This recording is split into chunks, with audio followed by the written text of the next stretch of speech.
We've got a 2000 Honda Foreman ES four-wheeler today, and it's just not starting. We picked this up. Machine is in great condition, very, very clean, but it turns over just fine. The battery's well charged. The plastics aren't beat up. There's no cracks. There's no rips in the seats. The tires look decent. It's just not starting. So I'm going to go through a couple things. We're going to check first. We're actually going to take and resell this four-wheeler. We bought it knowing that it didn't run and just planned on doing possibly a carb clean. They did say that it leaked fuel. I opened up the gas cap there. There's fuel in it, and the fuel is still on. That tells me that probably our fuel petcock is bad, not allowing fuel in, or our float is stuck on our carburetor. I've done several videos on carb cleans on this 450 model. Check those out on our channel. I just wanted to go through a couple things we're going to test. Turns over so well, kind of makes me think that maybe there's not spark.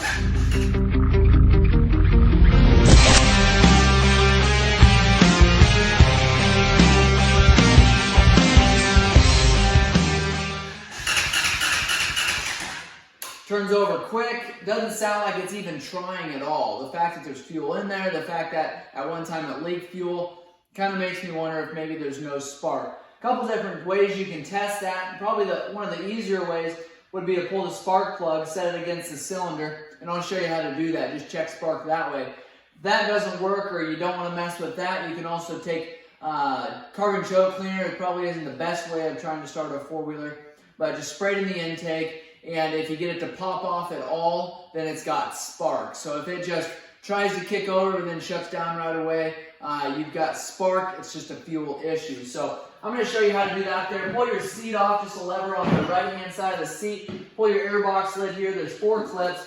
Pull that off. You want to make sure you pull that air filter. Don't try to do this with the air filter on, or you could potentially damage that air filter. Grab a Phillips screwdriver here. Remove that clamp, or at least loosen it up enough to take and just pull that air filter off of there. Carbon choke cleaner here, spray it in the intake, get it right inside that duct there. Okay, and it fired up. So that's what I was telling you there. If it kicks over and fires up like that, but it's short-lived, then you know that it's getting sparked, and you want to go for that carburetor there. I'm going to show you how to get to that carburetor, then I'm going to go through that carburetor again with you. We also pulled the fuel cap on our fuel tank here. Look down inside there, obviously, to make sure we have gas. That'd be something you want to do at the beginning. We do have gas, but it doesn't smell very good. So we're going to drain that gas out of there, and I'll show you how to do that as well. All right, we've switched to the other side of the four-wheeler here. This is going to be the left-hand side. I'm putting on my gloves here so I don't get stinky fuel all over my hands. Some people will probably make fun of me for that, but whatever.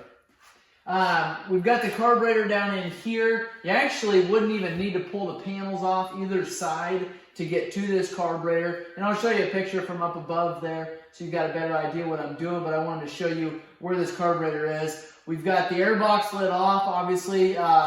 Earlier in this video, I showed you how to fire it up, see if we had spark. If you wanted to check for spark with your spark plug, right here's your cylinder head and here's your spark plug. Go ahead and pull that cap off of there. Then you're going to pull that spark plug out. You're going to set it against the cylinder there, just the spark plug, the end of the spark plug there. You're going to hit the start button. That's going to turn over. If you're getting spark when your spark plug is set up against your cylinder head or your cylinder there, then you know that you have spark. If it's very, very weak, maybe it's intermittent, then you've got a spark issue. But I think we're going to find, because when I use that carbon choke cleaner, it tried to fire up there. Our issue here is going to be our carburetor. There's a rubber cover that goes over top of your carburetor here. It acts as protects, and it also takes care of some noise, kind of a noise dampener. You can take and actually just kind of shove that up into this fuel tank cover here just to keep it out of the way. That way we can get to that carburetor. And then at this point, I'm going to move you to a different location so you can see how to pull this carburetor. Really a pretty easy job on this. You also want to make sure that you shut that fuel off, put that in the off position, pull that carburetor. All right, we've got our carburetor here. We've got our fuel line coming in that you probably can't see because this air duct is in the way.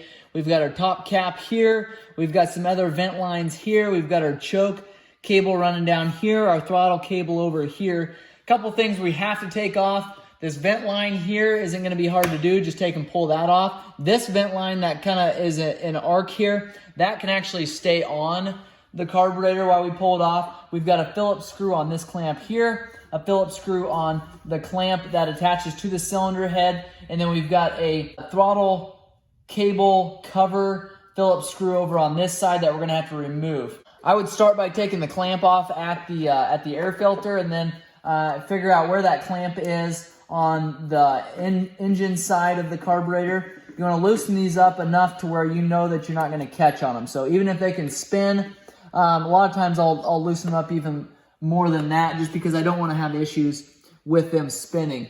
Looks like this one we're going to have to come from our other side to get to that clamp, and sometimes you need a little bit longer screwdriver to do that. We've got our longer screwdriver here. This should do it. I'm going to stand back about 100 yards and get to that clamp from this side.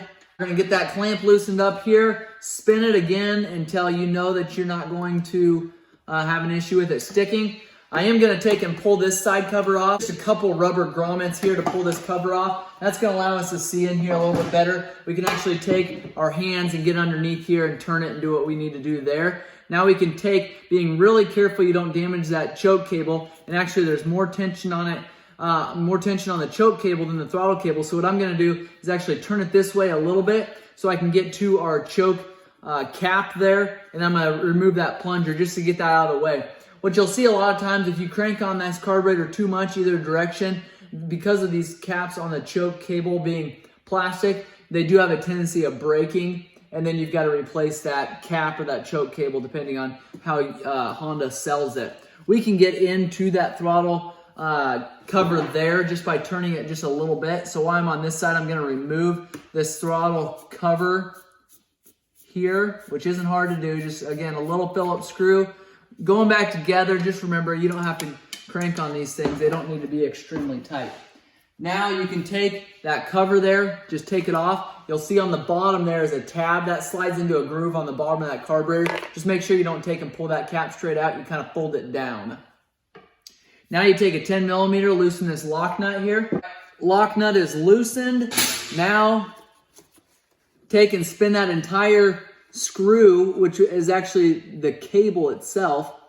Spin it all the way out because you want it unthreaded from the carburetor. Now pull up on the cable, and then you can slide it out the groove there that's on your carburetor. Then what you do, and this is going to be hard for you to see, but I like to take my finger, push up on the butterfly there. That kind of holds the cable in the wide open position.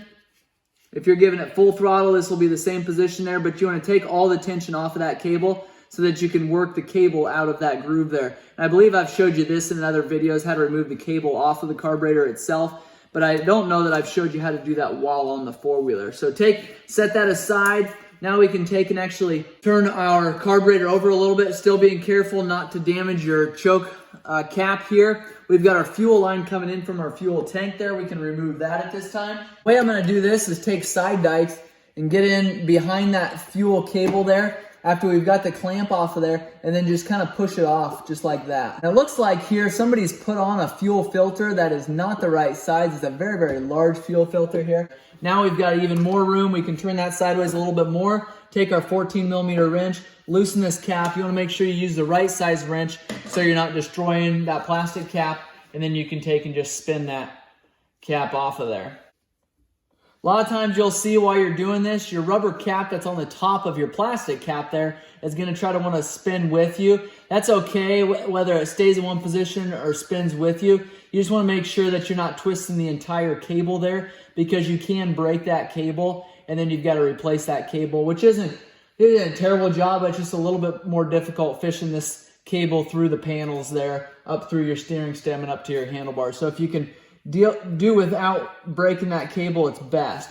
We've got now your plunger out there. I'm going to take and push on our choke there and pull on our choke there and show you that plunger goes up and down. It should go up and down a little bit more than that, so we may need to make some adjustments on our cable at the handlebars. But now we've got the cable or the carburetor completely disconnected from the four-wheeler, but now we're going to take and we're going to remove it from the four-wheeler. I take and I actually pull the carburetor and kind of twist it, push it out towards the right side of the four-wheeler. That's going to give you the most room over there because of this air duct. And we could remove this air duct, but there's really no reason to.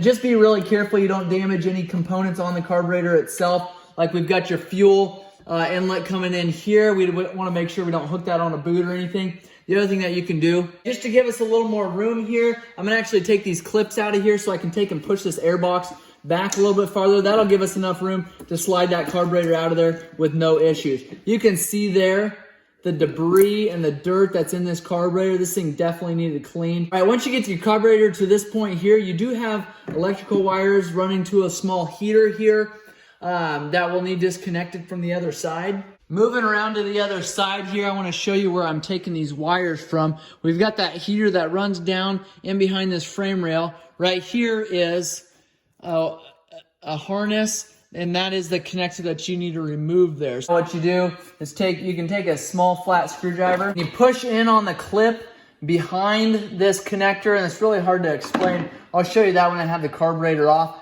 But take a screwdriver, push in on that clip, and then you can just lift that cord out of there.